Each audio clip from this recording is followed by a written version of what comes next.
Autumn here. I wanted to share a new project I'm going to be working on. I'm very excited. I've been writing a book and I'm about to start the querying process, which is where I submit it to try to find an agent. So for every rejection I get, because let's face it, there's going to be a lot of rejection, I'm going to be working on a painting inspired by the novel. So this is the first one, and they're going to be either paintings or sketches, and I'll share a little bit about the process and a little bit about the story. So it's going to be a lot of fun, I hope, and this is the first one. So here's my pre-sketch, and then here's the sketch that I'm going to be painting onto. So I tape it down, and I'm beginning by laying down a watery wash of blue.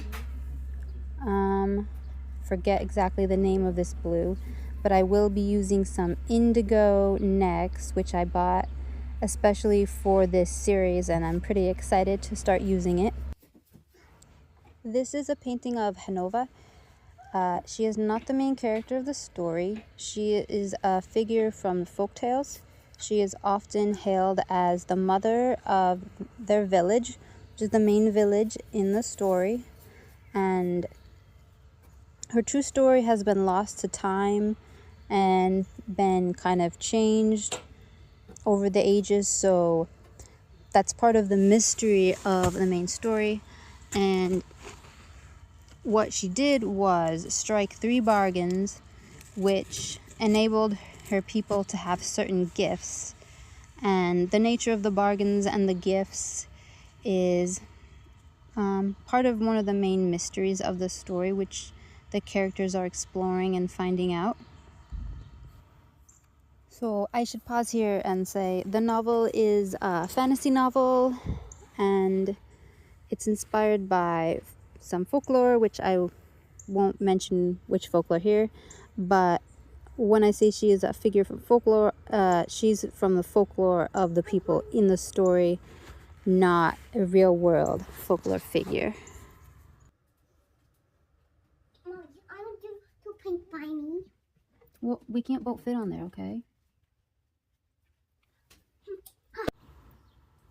Here I'm beginning a little more details on the face. I've done most of the shadows so far with ultramarine blue, and now I'm going in with a mix of ultramarine blue and burnt umber for the details on the eyes. Here you go, Mama. Mom, these ones have to dry, because I used them really quickly. So while I'm painting, I'm also painting with my son. You just heard his sweet little voice. He's working on his own mini canvas beside me while I kind of toggle back and forth between him and painting, which is sometimes how it goes if you want to have time to paint it all. So now I'm working in with the indigo. I'm working very fast and loose to set in the hair. Her hair is meant to not entirely blend with the sky. I want them to be separate, but have an obviously kind of a flow.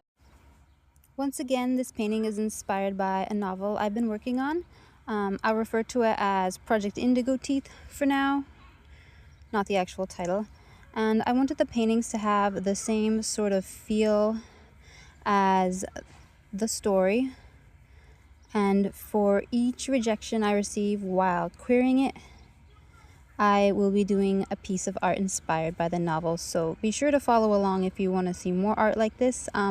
No part of the writing or the art will or has been made with AI, because I'm an artist and I love creating, and if I were to do that, really what would be the point?